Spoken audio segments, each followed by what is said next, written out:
కాంగ్రెస్ పార్టీకి అసలే లేదు, అవసరం లేదు. మాకేం అవసరం అండి? హరీష్ రావు సంబంధించి ఆమె ఆరోపణలు చేశారు, వాస్తవమా? కేసీఆర్ కి సంబంధం లేదు, హరీష్ రావు సంతోష్ ఇద్దరి మీద ఆరోపణలు చేశారు. ఆమె హరీష్ రావు సంతోష్ రావు ఇద్దరు ఓ రాజ్యసభ సభ్యుడు అని చెప్పారు. సో అది సంతోష్ రావు, హరీష్ రావు సంతోష్ రావు ఇద్దరి మీద ఆరోపణలు చేశారు. అందుకనే సెకండ్ టర్మ్ లో మినిస్ట్రీ తీసుకోలేదని చెప్పారు. మినిస్ట్రీ వీళ్ళు ఇవ్వలేదా, ఆయన తీసుకోలేదా అనేది సెకండరీ. అంటే ఇరిగేషన్ మినిస్ట్రీ ఇవ్వలేదని చెప్పి మినిస్ట్రీ ఒక 6 నెలలు ఇవ్వలేదు, 6 నెలల తర్వాత ఇచ్చారు. ఇరిగేషన్ మాత్రం ఇవ్వలేదు. కేసీఆర్ తన దగ్గరే పెట్టుకున్నారు, ఫైనాన్స్ మినిస్ట్రీ ఇచ్చారు. అవునండి, హరీష్ కు సెకండ్ టర్మ్ లో ఇవ్వలేదు ఇరిగేషన్ మినిస్టర్. ఫస్ట్ టర్మ్ లో ఇరిగేషన్ మినిస్టర్ ఉన్నాడు కదా, మరి సెకండ్ టైమ్ లో కవిత ఎంపీగా గెలిచిందా? ఓడిపోయింది కదా. నన్ను ఎమ్మెల్సీ చేసి నాకు ఆ పోర్ట్ఫోలియో ఇవ్వండి అని అడిగి ఉండొచ్చు.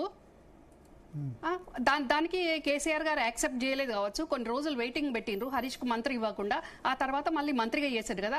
మరి ఇంకా ఈ సంతోష్ గాడు అనేటోడు వాడు గుండు పిండాల నుంచి గుట్టల వరకు అట్లా మీరు అన్పార్లమెంటరీ సంతోష్ అన్పార్లమెంటరీ ఏముందండి ఇక్కడ?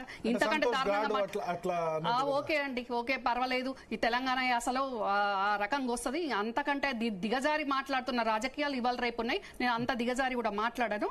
కానీ ఇప్పుడు నేనన్నా పేరు చెప్తున్నా ధైర్యంగా. పేరు చెప్పడానికి కూడా భయపడుతుంది కవిత. సంతోష్ పేరు చెప్పడానికి ఎందుకు భయం నీకు? ధైర్యంగా చెప్పు. మరి ఇన్ని రోజులు సంతోష్ అడుగు అండదండలతోటి సంతోష్ నీడలో ఉన్న కవిత, సంతోష్ కు తోడు నీడగా ఉన్న కవిత ప్రతి దాంట్లో కుటుంబ సభ్యురాలుగా నాకు తెలిసినంత ఈ రోజు అన్ని ఛానళ్ళ తిరిగే ఏ నాయకులకు కూడా తెలియదు. ప్రతిసారి సంతోష్ ను ఫుల్ ఫ్లెడ్జ్ గా సపోర్ట్ చేసిందే కవిత. అమెరికాలో ఉన్నప్పటి నుంచి ఉద్యమం మొదలుగాక ముందు నుంచి స్టిల్ ఇప్పటి వరకు కూడా కవిత సపోర్ట్ చేసింది.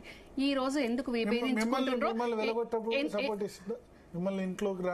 నన్ను ఇంట్లోకి రానియనప్పుడు అది కూడా చెప్తానండి. ఇల్లు కాదండి, అది ఫామ్ హౌస్ అండి, ఎర్రవెల్లి ఫామ్ హౌస్. నా మీద ఒక అన్యాయమైన అలిగేషన్ సంతోష్ శోభమ్మ పెట్టిన రోజు, ఆ అలిగేషన్ నా బాబాయ్ తోటి నేను మాట్లాడుకుంటాను ఫామ్ హౌస్ కు వెళ్లిన రోజు, అక్కడ కేటీఆర్ లేడు, కవిత లేదు, హరీష్ లేదు, శోభమ్మ లేదు, ఓన్లీ సంతోష్ ఒకడే ఉన్నాడు అక్కడ. నన్ను తెరిచి ఉన్న గేట్ ను కూడా మూసేయించి గజరాజుకు కట్టినట్టు లావు లావు గొలుసులతోటి చిన్న తాళం వేసి నన్ను లోపలికి రాకుండా చేస్తే, నేను హరీష్కి ఫోన్ చేశాను, కవితకు ఫోన్ చేశాను, కేటీఆర్కి ఫోన్ చేశాను, వినోద్ కుమార్కి ఫోన్ చేశాను, అందరికి ఫోన్ చేశాను. చేస్తే అప్పుడు ఎందుకు స్పందించలేదు కవిత? దేనికి స్పందించలేదు? ఇప్పుడు సంతోష్ అవినీతి అదే చెప్పడం కాదండి, ఇప్పుడు చెప్పడం కాదు. 10 ఏళ్ళు అధికారంలో ఉండి ఇప్పుడు తనకు ఇబ్బంది అయినప్పుడు చెప్పడం కరెక్ట్ కాదు. అప్పుడు ఎందుకు నువ్వు స్పందించలేదు? అప్పుడు ఎందుకు మాట్లాడలేదు? కవితకు లేదు ఇబ్బంది, నేను కూడా అల్టిమేట్ గా అదే చెప్తున్నా కదా. అప్పుడు ఇబ్బంది లేదు అంటే నీకు ఇబ్బంది అయిన రోజు మొత్తం రాష్ట్రం బగ్గుమనాలే, నీకు ఇబ్బంది అయిన రోజు ఇబ్బంది కాదు. ఇక్కడ కేసీఆర్ కి హరీష్ రావు సంతోష్ కుమార్ వల్లే అవినీతి మరకొచ్చింది, అందుకే ఈ రోజు సిబిఐ ఎంక్వైరీ వేయాల్సి వచ్చిందని తన తండ్రి ఈ రోజు సిబిఐ ఎంక్వైరీ వరకు వెళ్ళింది కాబట్టి కవిత స్పందించింది అని చెప్తుంది. అది కాదండి, కాళేశ్వరం మీద అలిగేషన్స్ ఎన్ని రోజుల నుండి వస్తున్నాయి? కొత్తగా వస్తుందా? 2 సంవత్సరాల నుంచి మేము ప్రభుత్వంలోకి, కాంగ్రెస్ పార్టీ ప్రభుత్వంలోకి రాకముందు నుంచే మా పార్టీ తరఫున కాళేశ్వరంలో అవినీతి జరిగిందని మాతో పాటు బీజేపీ పార్టీలు అన్ని మొత్తుకున్నాయి.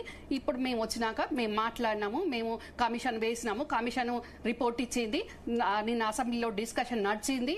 మరి ఇప్పుడు నీకేదో జరుగుతున్నది, నీకేదో అన్యాయం అవుతున్నది, నీకేదో తేడా వస్తున్నది అనే దాంట్లో ఈ రోజు మళ్ళొక్కసారి కూడా తండ్రి గురించి అలా తప్పు పట్టట్లేదు. తండ్రి గురించి మాట్లాడు, కానీ నువ్వు బీఆర్ఎస్ కండ వేసుకొని మాట్లాడితే ఎవరైనా గానీ ఇప్పుడు పార్టీ ఉన్నా లేకున్నా ఏంటి మాకు ఇబ్బంది? ఇంత దాకా వచ్చిన తర్వాత పార్టీ ఉంటేంది లేకుంటేంది అదేనండి, అదే అర్థమైతుంది.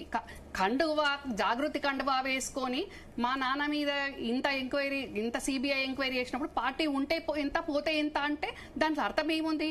పార్టీ పోతే పోని, పార్టీ అవసరం లేదు, నాదే పార్టీ నేనే నడిపిస్తా అనేది అందులో అర్థమైతేనే ఉంది కదండి.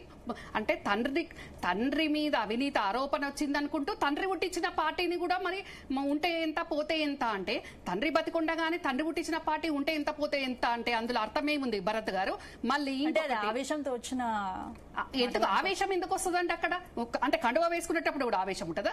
ఒక ప్రెస్ మీట్ నువ్వు బీఆర్ఎస్ బలిసి ప్రెస్ మీట్ పెడుతున్నప్పుడు బీఆర్ఎస్ కండు వేసుకుంటావా, జాగృతి వేసుకుంటావా? నేను కాంగ్రెస్ పార్టీ నాయకురాలను, నేను ప్రెస్ మీట్ పెట్టినా, నేను ప్రోగ్రామ్ పోయినా నేను కాంగ్రెస్ కండువా వేసుకుంటా, నా సొంత కండువాళ్ళు వేసుకోను కదండి. ఒకసారి శరత్ గారు ఒపీనియన్ తీసుకుందాం. శరత్ గారు.